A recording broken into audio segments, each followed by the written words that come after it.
É muito bom a gente poder ter esse tempo de comunicação com a igreja, né? Para que a gente saiba para que rumo Deus está dirigindo a gente, né? Para que Deus continue a direcionar as nossas vidas. Ainda há pouco tempo atrás, quando nós estávamos na aula da Escola Bíblica com a série sobre o Pai Nosso, o pastor Rafael estava nos trazendo sobre essa reflexão, a ideia de que a nossa oração ela deve ser sempre condicionada pela vontade de Deus. Seja feita a tua vontade, assim na terra como nos céus. E o quanto é importante que a gente esteja alinhado com essa vontade de Deus, porque a nossa tendência é sempre de querer fazer aquilo que está no nosso coração, né? Então, eu estou só fazendo essa observação para lembrar que há todo um esforço realmente por parte do conselho, da liderança da igreja, para que a gente ouça a voz de Deus e para que seja feita a vontade dele na vida da igreja do Senhor. Então, continue orando por nós e pela tua igreja, pela nossa igreja, a respeito disso. Nós queremos agradecer a todos aqueles que nos visitam aqui nesta manhã, pedir que Deus continue abençoando a sua vida em nome de Jesus e agradecer especialmente àqueles que nos visitam pela primeira vez. Está conosco a Mariane, ali ao fundo, aqui no centro, né? Deus abençoe a sua vida, Mariane. Muito obrigado pela sua visita. Receba um abraço dos nossos irmãos que estão aí conosco. A Mariane é de Marília, né? Está passando um tempinho aqui na terrinha também. Deus abençoe a sua vida. Em nome de Jesus. E abençoe a vida de todos os irmãos e irmãs que nos visitam aqui nessa manhã, que já visitaram a nossa igreja mais de uma vez, já não estão aí pela primeira vez. Que Deus abençoe a sua vida em nome de Jesus. Nós estamos chegando no final do mês de janeiro e é muito comum que no período de férias a gente faça visitas, né? A gente sai de São Paulo e que a gente receba visitas aqui em São Paulo também. Depois vai chegando o final de janeiro, vai diminuindo um pouco as visitas de fora da cidade, porque encerra o período das férias. Chega em julho, aumenta de novo, dezembro é assim também, em janeiro. E a gente sai e a gente retorna também. Então que Deus abençoe a sua vida, em nome do Senhor Jesus. Eu quero convidar você para abrir a sua Bíblia comigo, no livro dos Salmos, no capítulo de número 12.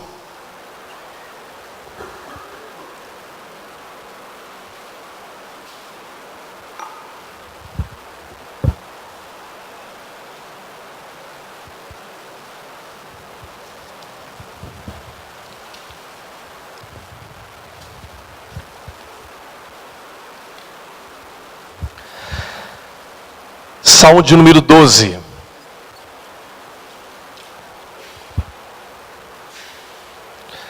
Nós vamos ler todo o texto do livro, ou melhor, do capítulo de número 12 dos Salmos. Depois eu quero passar os próximos 50 minutos com vocês. Brincadeira, irmãos. É só para ver se vocês estavam atentos. Eu vou fazer a leitura do Salmo de número 12 e vou tentar ser breve nessa reflexão, mas buscar o entendimento daquilo que Deus quer para a nossa vida na reflexão deste Salmo nesta manhã.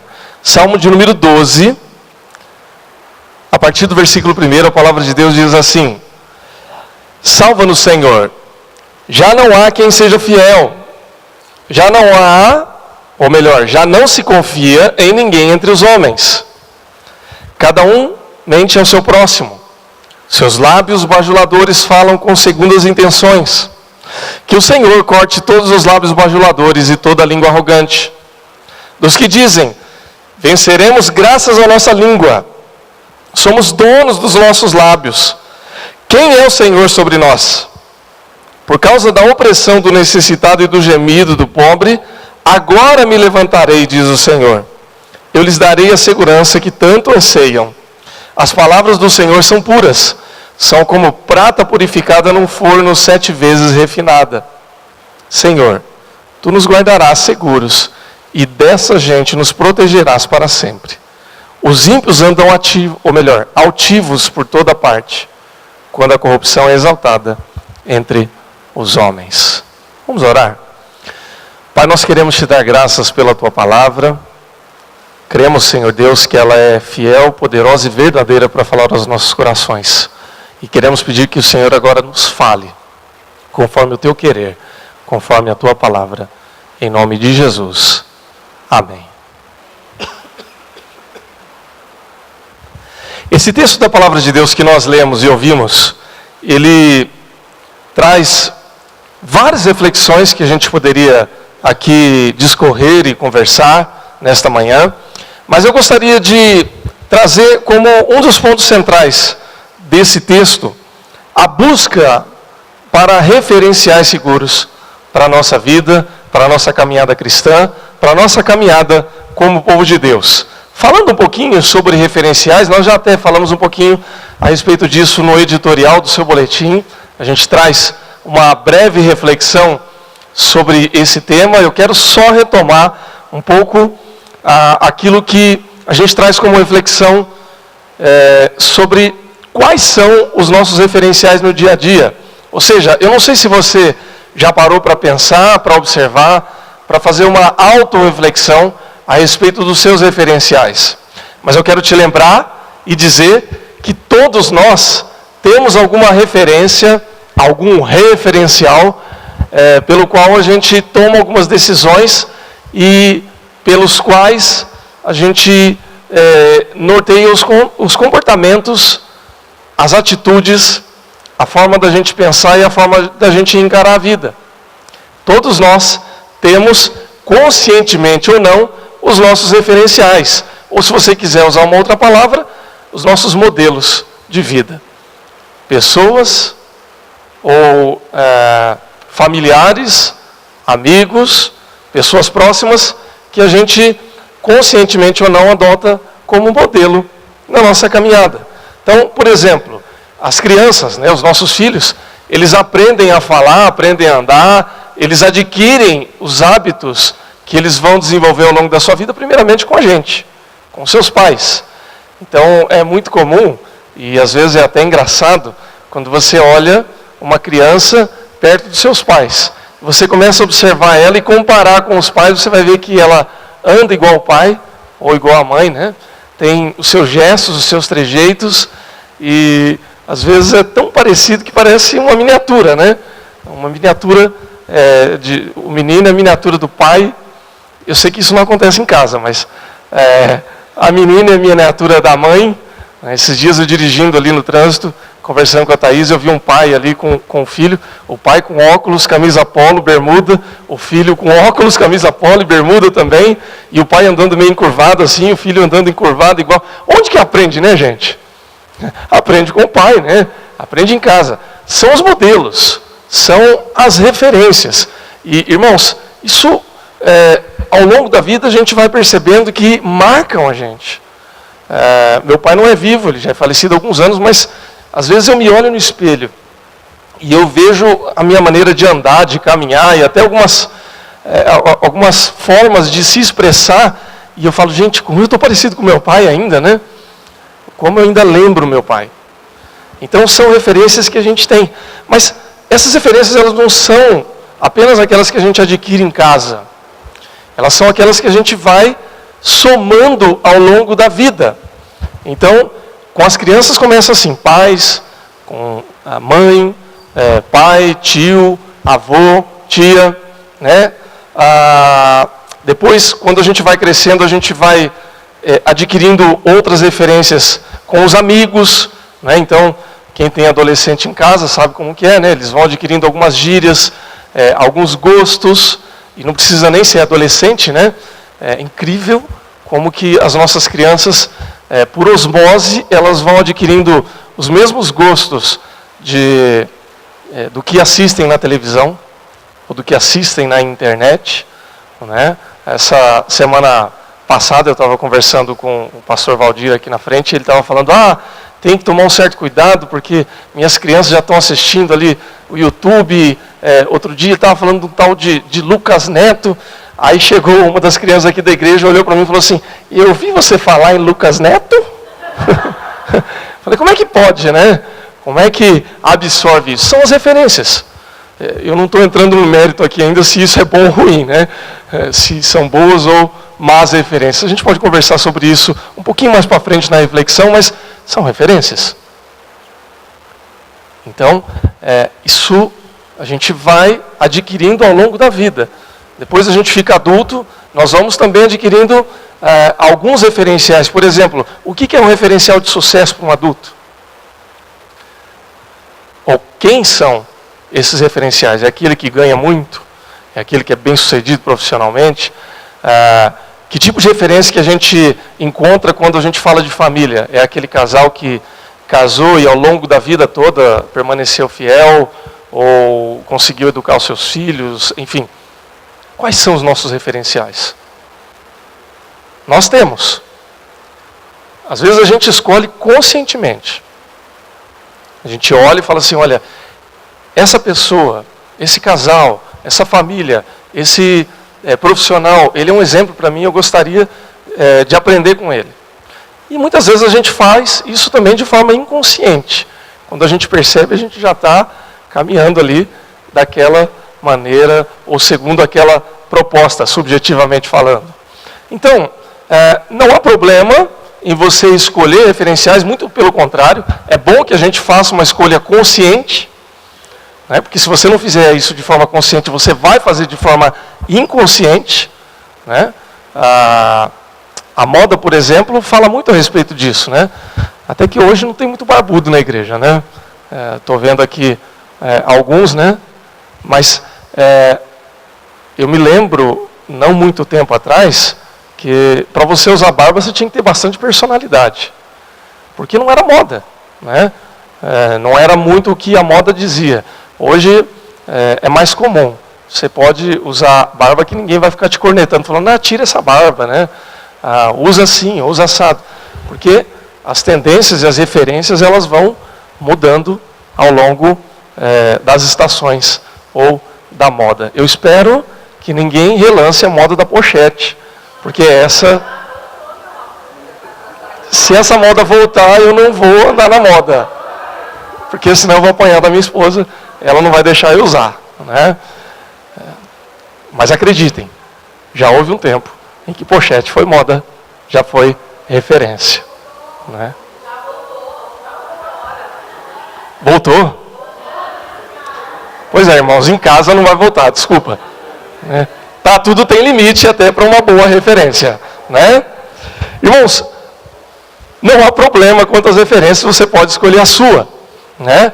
A questão, irmãos, é que hoje em dia, se nós não tomarmos cuidado, nós vamos ter uma dificuldade muito grande de encontrar bons referenciais. Referenciais, modelos, né? Pessoas, coisas e situações que possam agregar valor para a nossa vida, elas sempre vão estar por aí. Mas se nós não tomarmos cuidado, nós vamos ter dificuldade de encontrar bons referenciais em todas as áreas da nossa vida. Referencial para a família, referencial quanto ao nosso comportamento, referencial inclusive quanto à fé cristã. Um modelo seguro, uma referência segura de como proceder como filhos e filhas de Deus.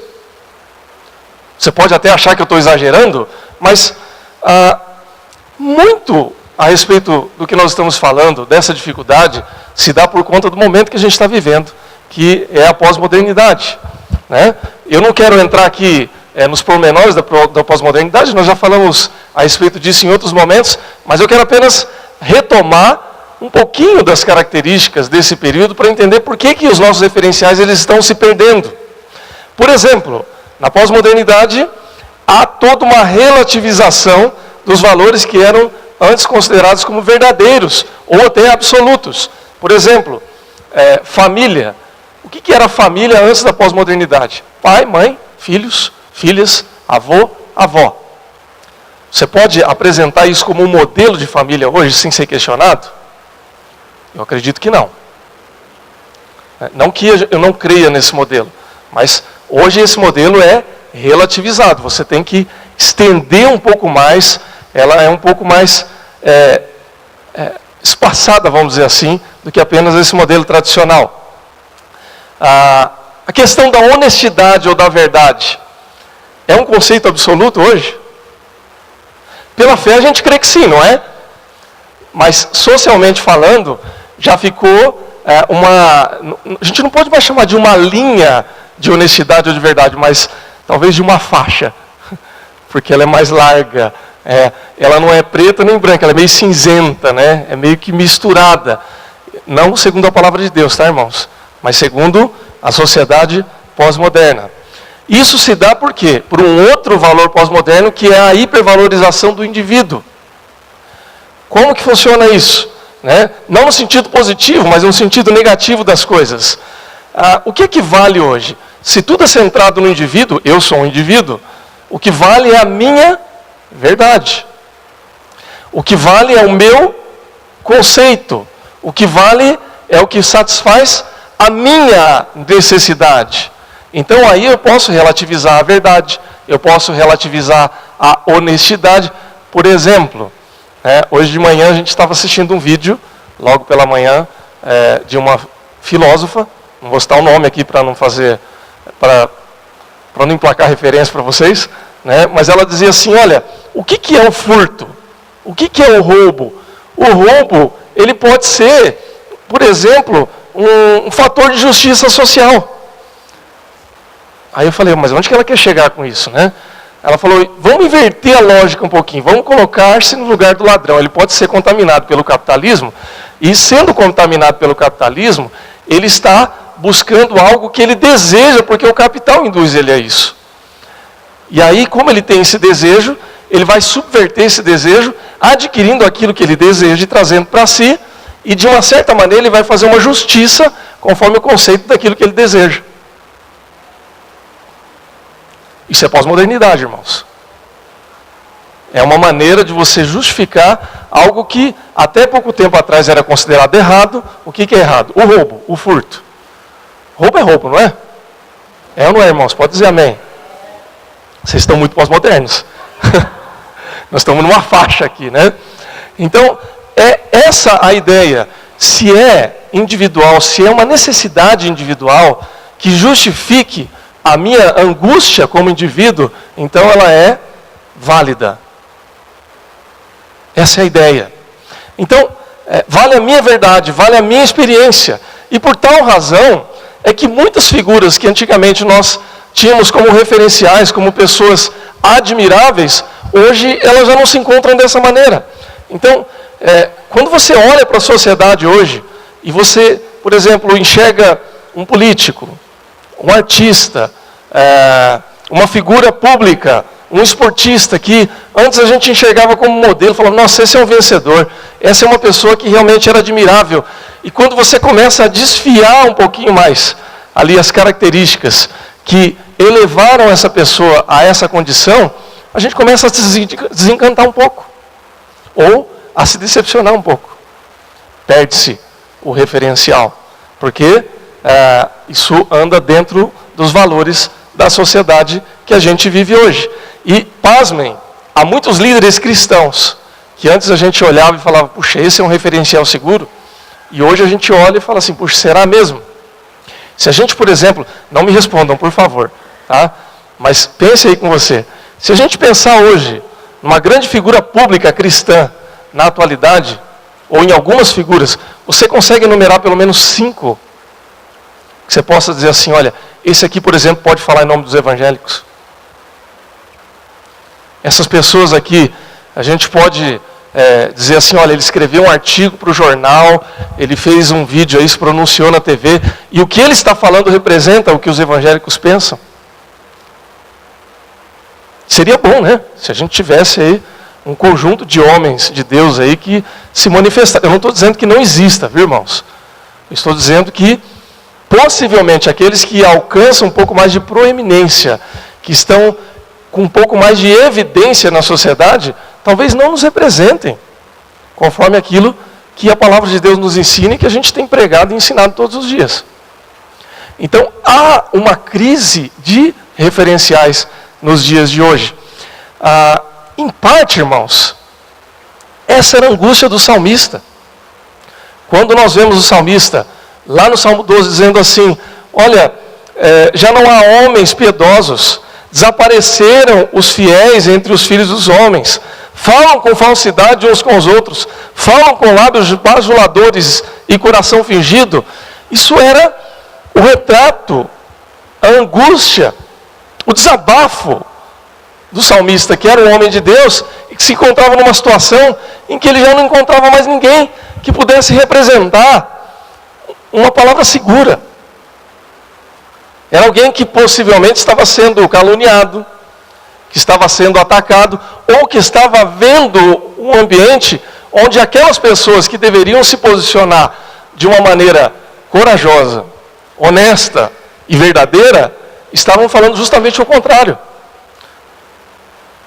Lábios bajuladores, falando aquilo que as pessoas querem ouvir. Lábios mentirosos, distorcendo a verdade. Quebrando aquilo que era a palavra de segurança e dissecando com várias pequenas mentiras. Que somando mentira atrás de mentira acaba se tornando uma verdade, entre aspas. Uma verdade mentirosa. E o salmista não estava vivendo na pós-modernidade, irmãos. Nós estamos falando aqui de pelo menos 2.500 anos, ou melhor, 3.500 anos, aqui, se minhas contas não estão erradas. Que isso é um problema do coração humano, do pecado.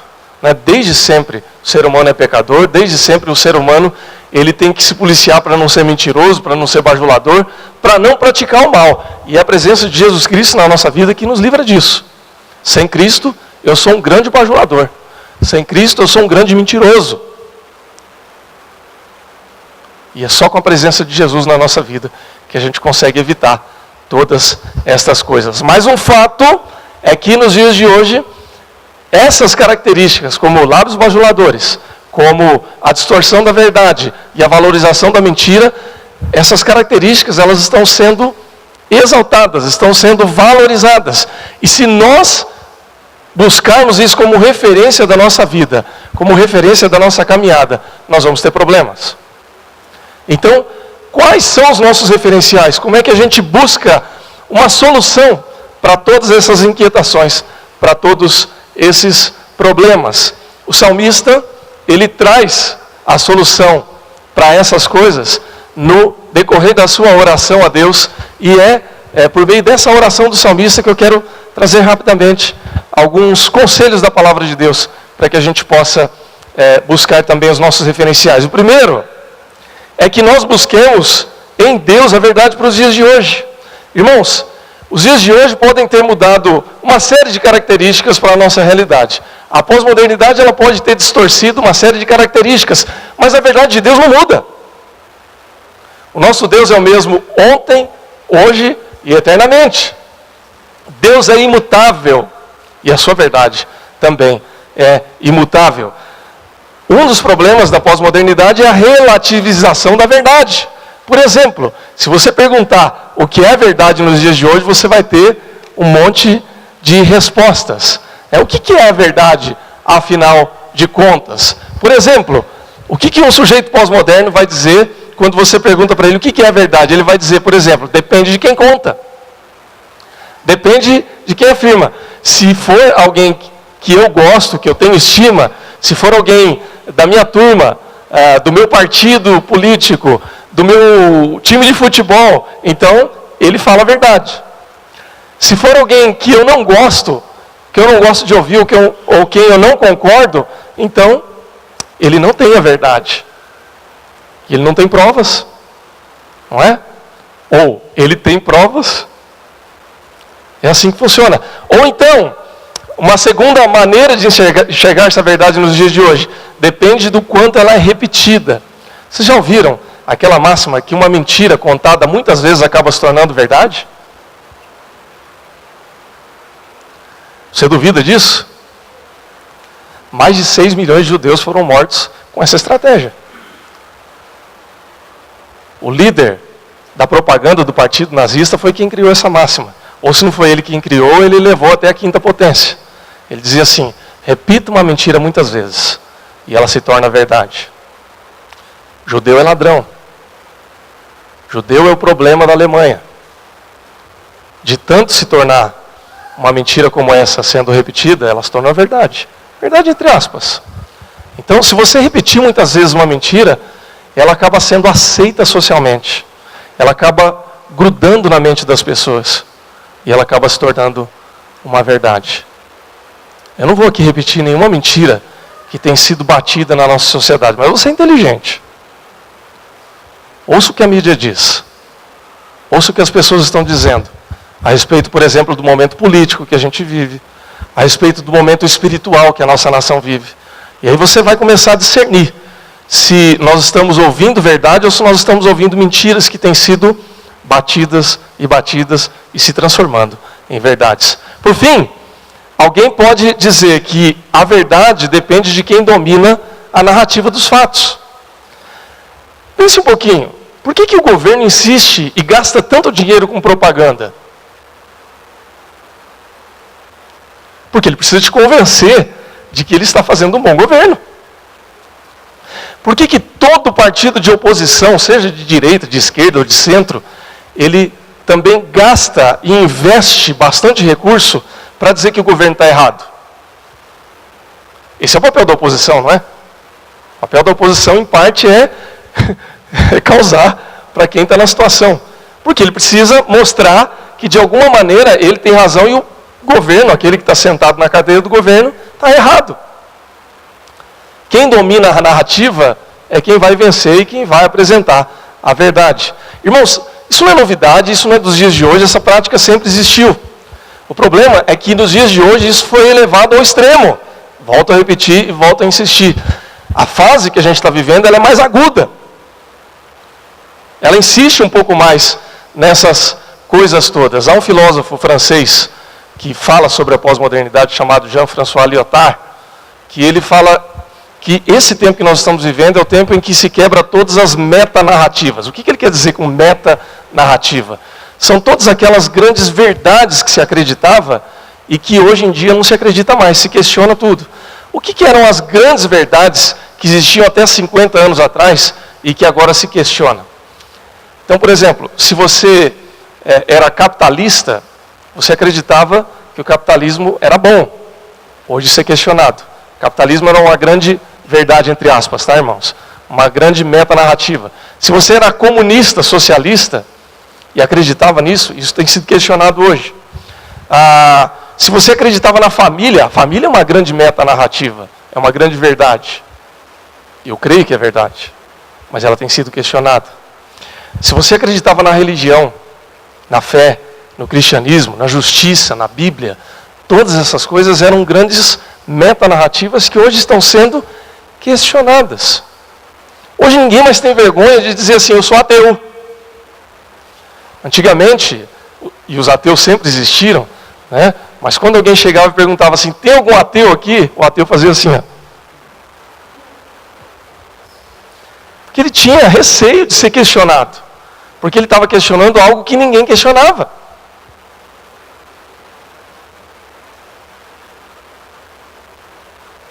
Quando alguém perguntava o que é família? Pai, mãe e filhos. Avô, avó, tio, tia. Isso é família.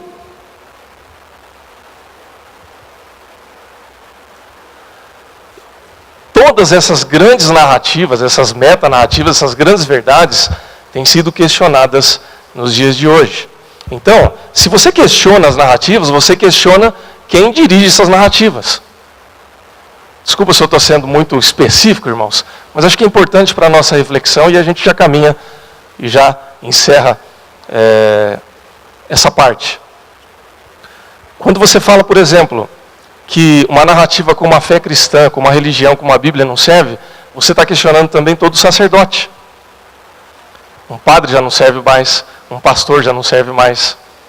Quando você questiona, por exemplo, uma metanarrativa como a justiça, você começa a questionar o juiz, o promotor, um advogado. Ou não é isso que a nossa sociedade está vendo hoje? Esse juiz não presta. Esse juiz é suspeito. Esse desembargador é pilantra. Não estou nem fazendo juízo de valor, se eles são bons ou ruins. Eu estou dizendo que o questionamento ele começa a acontecer. O que acaba acontecendo no final das contas, irmãos? Toda a lógica que sustenta a verdade, ela é desmoronada. Tudo aquilo que anteriormente era dado como verdade começa a ser combatido e desestruturado. O que sobra? O que é que sobra, irmãos? Quando a gente fala de moral, quando a gente fala de ética, quando a gente fala de valores, o que é que vai sobrar? Se tudo aquilo que sustenta a moral, a ética e os valores estão sendo, aos poucos, desestruturados e desconstruídos. Se a fé cristã, por exemplo, ela sustenta a gente no valor ético, moral, na nossa relação com Deus, e a gente aceita, por exemplo, que isso seja questionado, combatido e desconstruído, o que é que sobra para a gente? Então, dessa maneira, se a gente olha apenas no ambiente social, a gente começa a se desesperar e fala assim, pô, não sobrou nada. A Bíblia é a palavra de Deus. Olha, não é bem assim. A igreja é privilegiada por Deus para proclamar a salvação. Olha, não é bem assim. A família é a célula da sociedade, a principal célula da sociedade. Olha, não é bem assim. O que é que nos sobra, irmãos? Por tal razão, é que nós encontramos na palavra de Deus a solução para tais coisas. O salmista também estava desesperado. Ele não era pós-moderno, mas ele estava numa sociedade que dizia assim, olha, bajulação é bom. Mentira é o que eleva a gente a boas coisas. É o que faz com que a gente ganhe vantagem. Aí o salmista diz assim, que o Senhor corte todos os lábios bajuladores e toda língua arrogante dos que dizem, vencemos graças à nossa língua. Somos donos dos nossos lábios. Quem é o Senhor sobre nós? Ele começa a orar a Deus.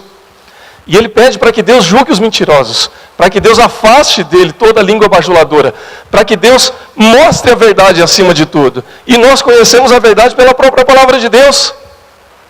João 14,6 diz, é o Senhor Jesus dizendo, eu sou o caminho, a verdade e a vida.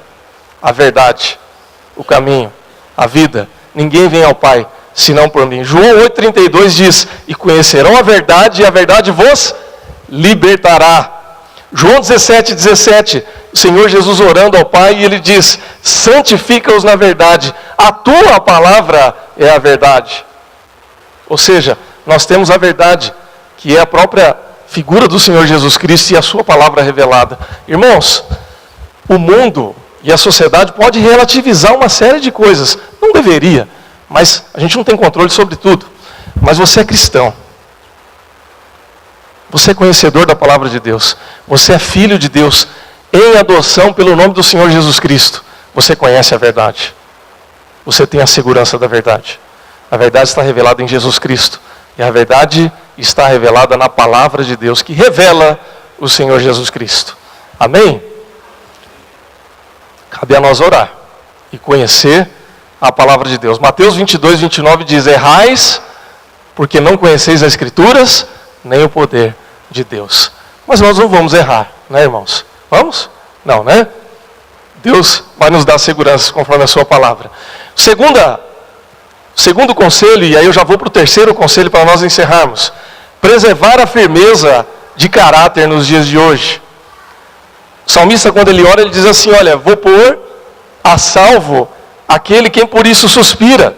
Um grande problema da falta de referenciais nos dias de hoje não é apenas a sociedade pós-moderna ou apenas o pecado do coração humano, mas a maneira pela qual a gente se deixa levar por essas coisas.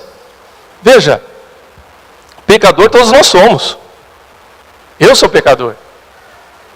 Minha família é pecadora. Todos nós somos assim. Isso é um problema. Isso é um, entre aspas, defeito de fabricação que o pecado impôs em nós. Mas nós somos salvos em Cristo. Então nós não somos condenados mais pelo pecado. Aquela lógica que nós ouvimos na sociedade muitas vezes não serve. Por exemplo, quando a gente diz assim, olha, eu faço isso porque todo mundo faz. Todo mundo faz, por que eu não posso fazer? É porque todo mundo faz que o empresário corrompe o funcionário público. É porque todo mundo faz que o funcionário público se corrompe pelo empresário. É porque todo mundo faz que eu quero levar uma vantagem para colocar o meu filho numa posição privilegiada, para colocar o meu parente, meu amigo naquela situação. Tá certo isso, irmãos? É para o cristão isso? Não é. Mas é uma prática social. É uma verdade social, entre aspas. A gente precisa tomar cuidado com isso. Há muito da nossa prática cultural brasileira de dizer assim, malandro é malandro, mané é mané. Ou seja, o malandro é o certo, e o certo é o mané. A gente precisa tomar cuidado com essas coisas. O brasileiro é muito criativo, não é? E quando a gente exalta o jeitinho brasileiro na criatividade, realmente é uma coisa boa. Mas quando a gente usa o jeitinho brasileiro para levar vantagem nas coisas, é um problema. É pecado. Me dói até hoje, irmãos, lembrar, eu já contei isso aqui em outro momento, quando eu casei e fui comprar uma geladeira e não consegui abrir crediário. Não é porque eu estava devendo, porque eu era caloteiro, eu nunca tive o cheque devolvido. Nunca tive problemas financeiros graves. Né? Mas eu não consegui abrir um crediário, por quê? Porque eu falei que eu era pastor. O pastor é caloteiro, isso aí não paga. Não é? Graças a Deus pelo cartão de crédito. Eu não posso abrir mão do cartão de crédito, irmãos. Se eu abrir mão do cartão de crédito, eu tenho medo de ter problema com o crediário de novo. Né? Para não pagar esse mico, eu vou ficar com o cartão ainda. Você vai lá, passa o cartão e pronto. Mas por que isso acontecia? Porque eu vivia num contexto onde os crentes estavam dando calote. Onde os crentes não estavam honrando com a sua palavra. Dá para ser referencial desse jeito, irmãos? Irmãos, vamos resumir a coisa aqui. Você vai errar e eu também vou errar. É doído você ouvir isso? Machuca? Mas é verdade. Ninguém tem uma vida linear que não seja sujeita a alguns erros e alguns tropeços ao longo da vida. Se você duvida disso, leia a palavra de Deus. Moisés pecou. Pedro pecou. Davi pecou. Abraão pecou. E eram homens de Deus. Mas no conjunto da obra eles foram coerentes com a presença de Deus na vida deles. Moisés pecou quando ele deixou de confiar em Deus em certo momento da vida. E, no entanto, ele é talvez o profeta do Antigo Testamento mais importante. Pelo menos para os judeus eu sei que ele é.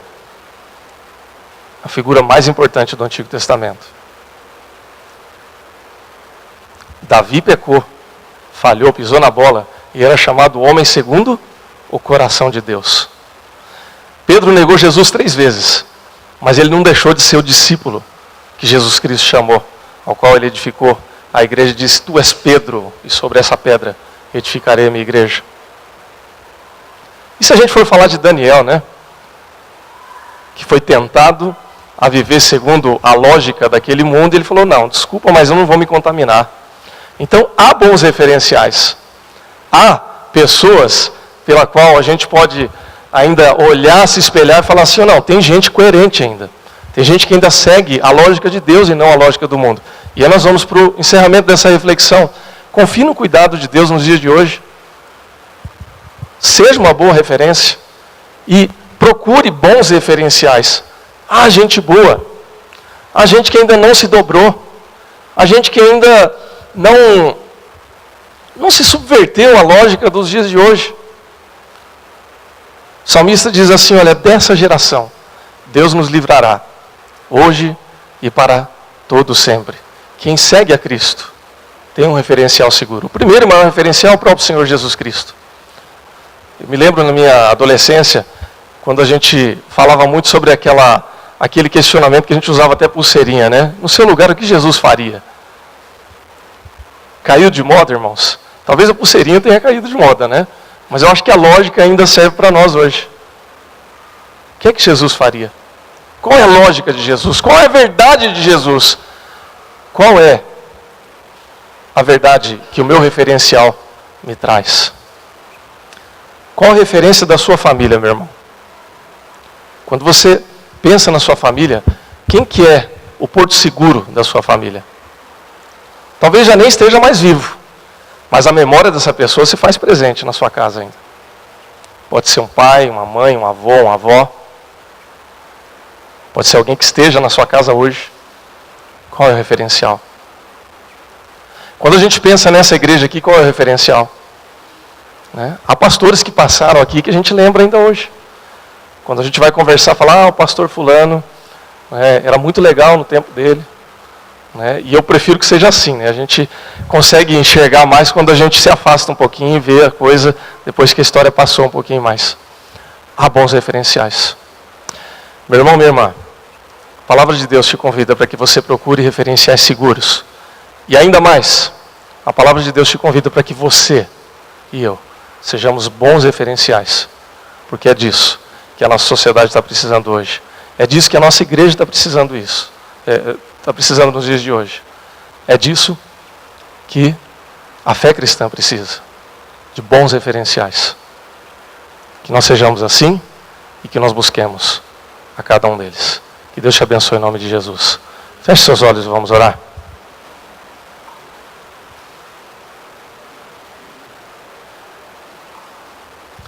Nós te louvamos e te agradecemos, Pai, pela tua graça, pelo teu amor e pela tua verdade.